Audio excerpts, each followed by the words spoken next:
hari ini saya akan menjelaskan tentang pemodelan klasifikasi menggunakan decision tree. Ya, model klasifikasi ini digunakan untuk mengetahui ya, pengelompokan data dari sebuah dataset, di mana nanti dataset yang kita pakai harus memiliki label, dan labelnya itu harus nominal ya. Berarti dia berupa huruf kalau nominal ya, bukan angka. Jadi label ini nanti akan menentukan output yang akan kita hasilkan dari klasifikasi ini. Contoh misalkan kemarin kita belajar tentang learning method ya, bab tentang klasifikasi. Contohnya mengklasifikasi kelulusan mahasiswa yang tepat waktu yang atau terlambat. Nah, kita lihat kira-kira mereka yang mahasiswa itu terlambat karena apa nih? Kita lihat menggunakan decision tree ya, contohnya pohon keputusan. Sehingga nanti hasil dari decision tree ini bisa kita ambil sebagai masukan ya, atau mungkin ke depannya itu berarti kita harus memperbaiki apa dari data ini gitu. Oke, kita klik dulu blank proses ya. Oke, sekarang kita import data dulu ya. Untuk model klasifikasi datasetnya itu kita gunakan contoh weather ya, atau bermain golf ya. Sebenarnya sih ada di sampel ini ya, data. Cuma kita pakai data yang sudah kita saja ya. Oke, kita buka tentang klasifikasi. Kita pakai weather testing dulu ya, kita next. Oke, kita next. Kita lihat di sini harus ada yang dijadikan label ya. Nah, ingat label ini adalah untuk menentukan hasil output yang akan kita inginkan. Nah, karena ini tentang permainan golf, berarti kita play. Nah, kira-kira nanti kalau cuaca, ini kan tentang cuaca semua. Berarti outputnya apa, main atau tidak? Nah, berarti ini kita change rule ya. Kita ubah menjadi label ya, atau class. Sehingga nanti dia berdasarkan ini outputnya. Nah, untuk nomor urut ini kita tidak pakai, kita ubah aja rule-nya menjadi ID. Jadi kalau ID itu tidak akan terbaca, jadi tidak akan mempengaruhi hasil olahan datanya. Oke, selebihnya oke, nah ini mau kita, ini kan ada sunny, cloudy, rainy, ini berarti polinominal. Ini ada hot, mild, ya ada cool, berarti polinominal. Ya, ini high, ada normal. Kalau dia cuma dua data, kita bisa menyebutkan binominal ya. Bisa kita rubah nih ceng tipenya binominal ya, tapi tidak rubah tidak apa-apa ya. Intinya dalam klasifikasi harus ada label ya. Kita next. Oke, kita simpan ya datanya. Mungkin weather ya, finish. Nah, karena sudah ada saya yes aja ya. Kalau Bapak Ibu belum ada ya kita lanjutkan. Oke, ini datanya ya. Jadi nanti hasil klasifikasinya dari play ini benar nggak sih prediksinya gitu. Atau kita dari play ini kita akan menghasilkan, karena ini nanti kita pakai decision tree, kita mau bentuknya pohon ya, berbentuk pohon keputusan. Ini data tidak ada yang missing ya, kita cek statistik. Nah, missingnya sudah ada. Karena kenapa kita tadi belajar data preprocessing? Karena datanya itu pada saat kita mau digunakan ke algoritma ya, mau kita olah, data itu tidak boleh ada yang missing, tidak boleh ada yang noisy. Maka Bapak Ibu siapkan data yang memang sudah fix, tidak ada lagi yang akan kita normalisasi. Karena kalau proses normalisasi itu sangat panjang ya, sangat lama. Jadi nanti yang ada kita habis untuk memprepare data terus ya. Maka kemarin materinya memprocessing data itu memakan waktu yang cukup lama ya, dibandingkan kita untuk mengolah data miningnya. Karena data mining itu cepat, tinggal tarik operator set udah jadi datanya. Oke, sekarang kita klasifikasi, tadi datanya adalah weather. Untuk operatornya kita pilih decision tree ya, pohon keputusan. Kita tarik ya, modelnya kita hasilkan ya, kita munculkan result. Nah, nanti hasilnya ada pohon keputusan. Nah, di sini kan dijelaskan kalau dia kelembapannya tinggi ya, cuacanya dingin ya, tetap main ya. Terus kalau misalnya ini berdasar data dari yang dataset tadi. Nah, sekarang kita mau coba hasil dataset ini ya, sudah berapa besar gitu akurasinya. Nah, kalau kita udah bermain akurasi, berarti kita butuh data testing gitu. Mengapa ada data testing? Data testing itu biasanya nanti yang untuk kita olah menghasilkan data akurat. Karena apa? Data training itu biasanya lebih banyak dibandingkan data testing. Ya, ini kan masih secara global ya, Bapak Ibu ya, masih secara global hasil dari data trainingnya dulu. Nah, kalau kita mau melihat akurasi dari data ini, maka kita ke desain dulu. Nah, kita harus memecah data ini menjadi data testing. Mungkin kita nggak perlu weather testing dah. Kalau weather testing kan tadi ini datanya ada 5 record. Sekarang kita langsung menggunakan split. Nah, split data ini untuk membagi data. Ya. Jadi nanti data ini yang kita split itu akan dibagi biasanya data training itu 70% atau 80% dibandingkan data data testing. Jadi data testing ini yang akan memproses hasil olahannya. Ini kita putuskan dulu ya. Jadi kita split dulu ya. Jadi outputnya ke example. Nah, kita splitnya kita parameterkan ya. Bisa double klik, bisa di partisi di sini. Jadi boleh di mana saja. Oke, rasionya untuk training 0,8, untuk testing 0,2. Ini berarti saya ngambil 80% testing, 20% 80% training, 20%-nya adalah testing. Cuma karena terlalu dikit karena kan emang datanya kan 14. Saya ubah deh, ini 0,7 ya. Intinya nggak boleh 50-50 ya, atau 60-40. Biasa nanti itu akan mempengaruhi nilai ya, nilai akurasi. Oke, kita hubungkan ya split datanya ke desain tree ini. Kalau kita running bagaimana hasilnya? Dia mempengaruhi nggak? Nah, lebih kecil kan? Ternyata kalau dia lembabnya tinggi itu mayoritas no, yes-nya sedikit. Tapi kalau lembabnya normal pasti bermain. Nah, ya, ini data testing. Kita pengen tahu data testingnya berapa sih? Nah, kita example-nya kita lihat. Ada berapa? 30% dari 14 record itu. Kita testing. Ya. Ada 10 yang kita pakai. Oh, ini data trainingnya. Ini data trainingnya yang kita pakai. Kalau misalnya kita mau lihat data testingnya yang mau kita lihat, kita menggunakan apply model ya Bapak Ibu. Sekarang kita gunakan apply model. Karena ini masih data training yang dipakai ya, apply model.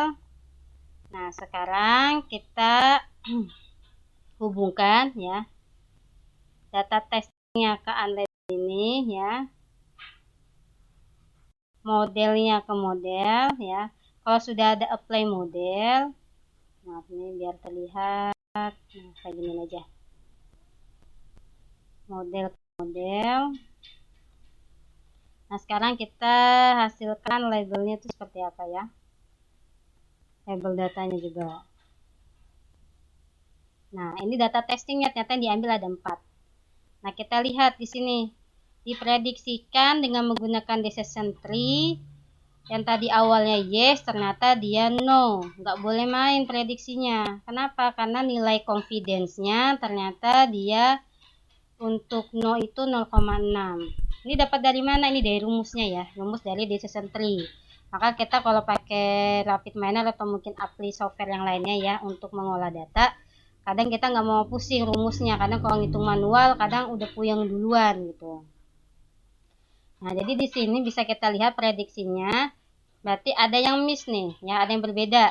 Berarti bisa jadi nanti nilai akurasinya 75% bisa jadi, ya. Jadi data testingnya ada 4 ya setelah kita split.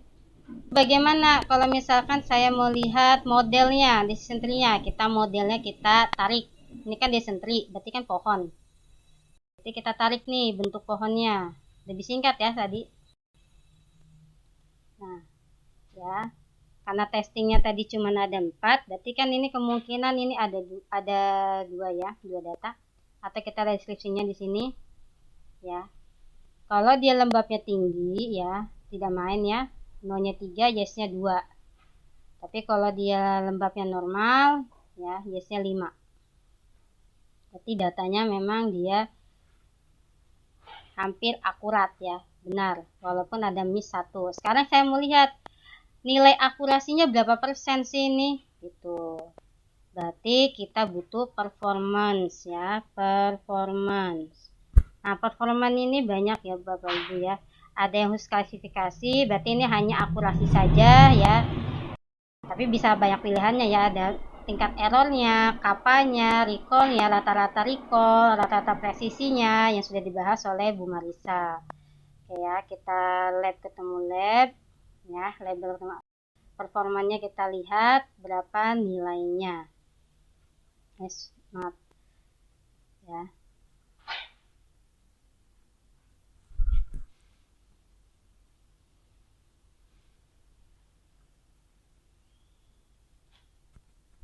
Coba.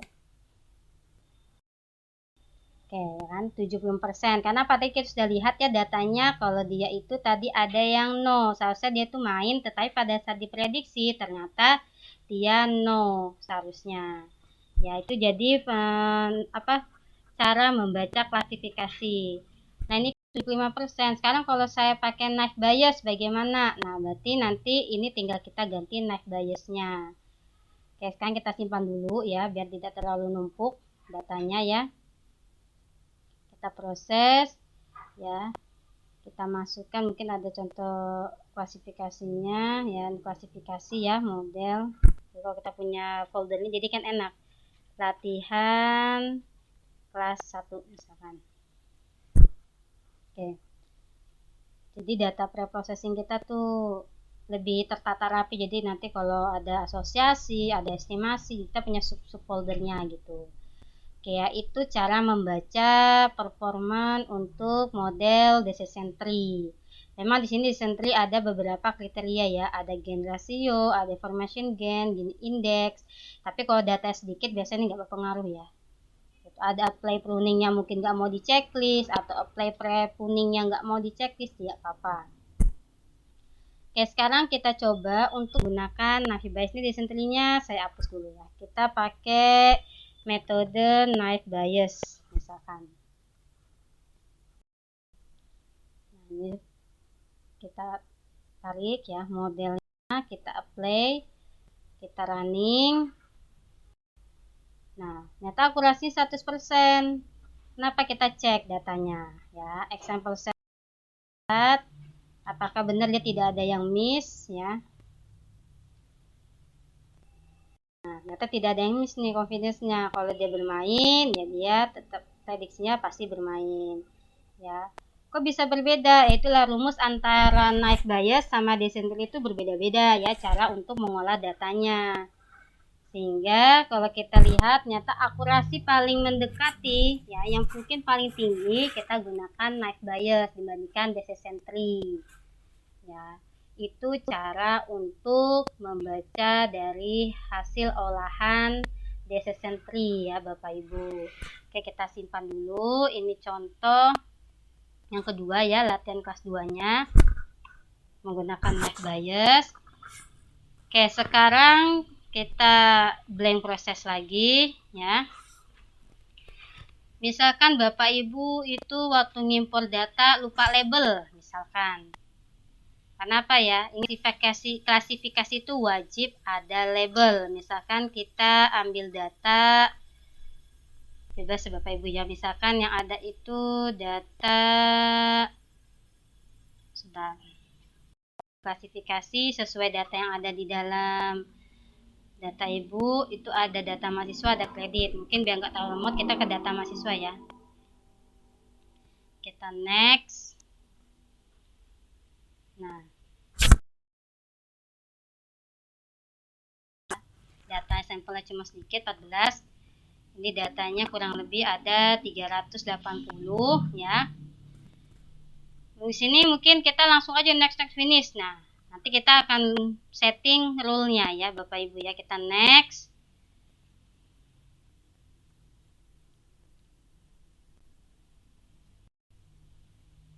Oke, ini anggap saja kita lupa ya. Kita lupa men-setting rule labelnya dan ID-nya. Yang ID yang mana sih? Biasa ID ini yang nama. Kita nggak perlu ya.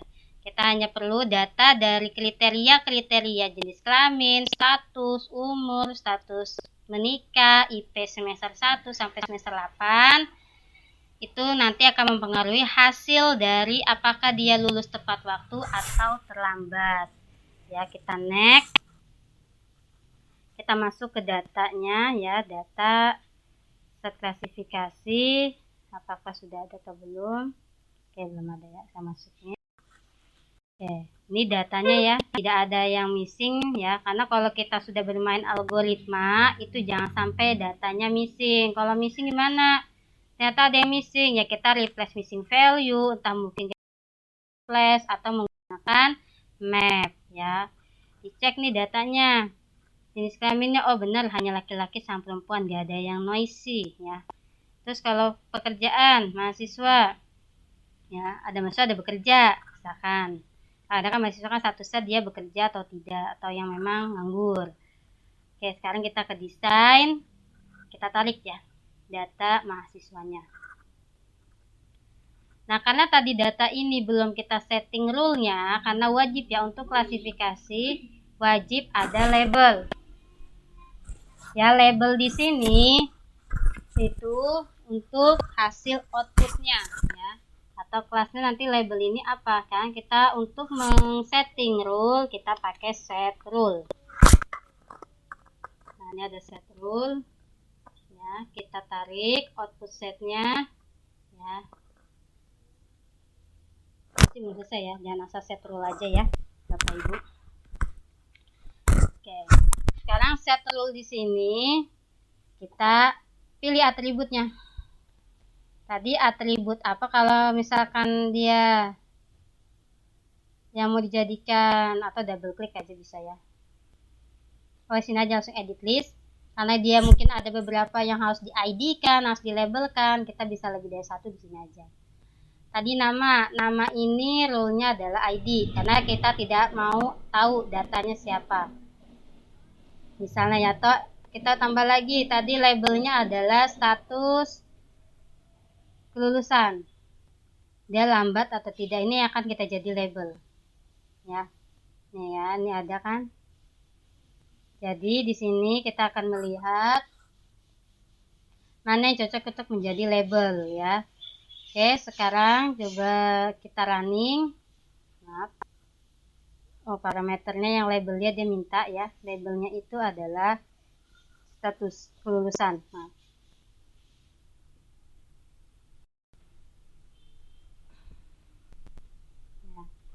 Target rule-nya adalah label. Oke, next. Nah, sudah ya. Jadi nanti kita akan mengkelaskan kira-kira yang terlambat sama tepat ini dengan kriteria ini benar nggak? Gitu. Akurat nggak? Sekarang kita panggil split datanya ya. Karena mau kita bagi dari testing ini, dari training ini dari 380 kita mau bagi misalkan 0,7 itu adalah training, 0,3 ya karena satu biasanya itu adalah testing. Oke, coba kalau kita split, yang keluar data trainingnya yang 70% ya. Karena kalau kita mau pakai data testing, kita harus menggunakan apply modelnya. Ya. Oke, sekarang kita panggil algoritmanya, decision tree. decision tree ya. Oke, kita hapus ya. Kita tarik ya. Kita lihat pohon keputusannya dari data training.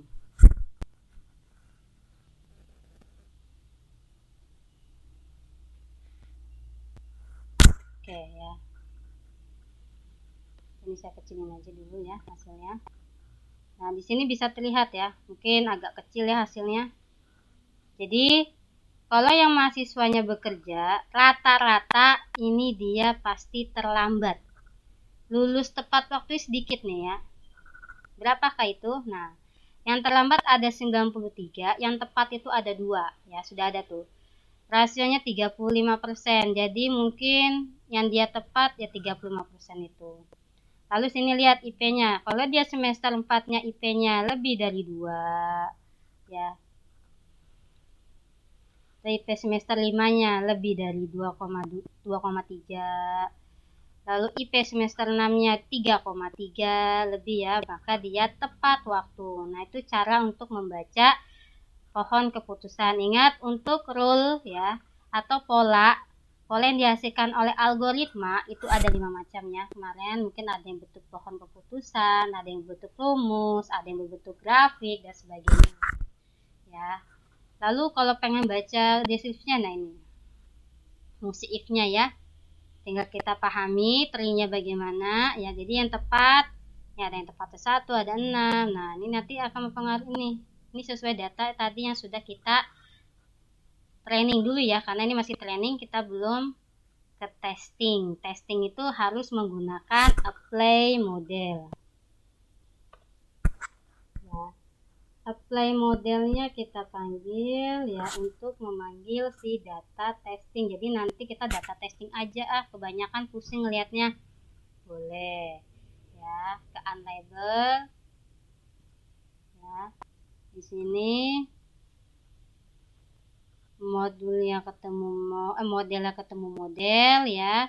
Nah, sekarang kita labelkan itu hasilnya.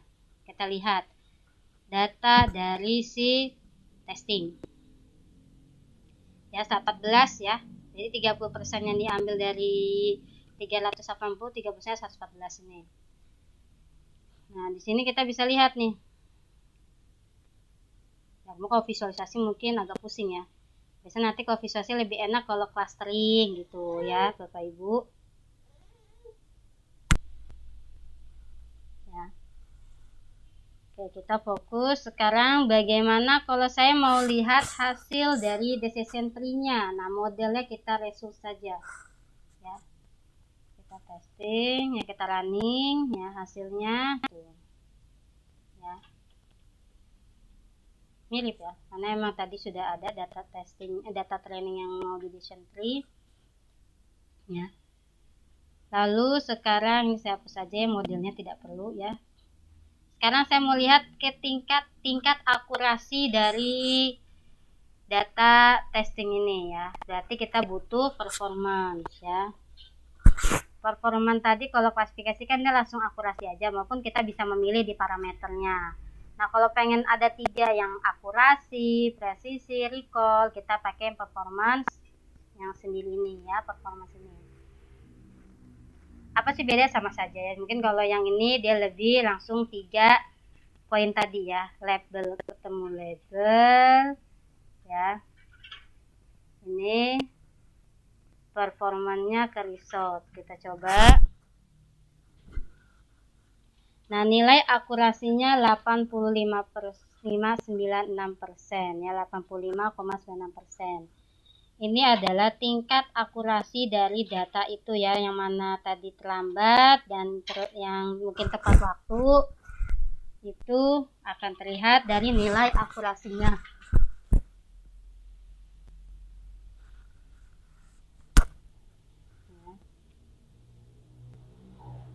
Oke ya, itu tentang decision tree ya.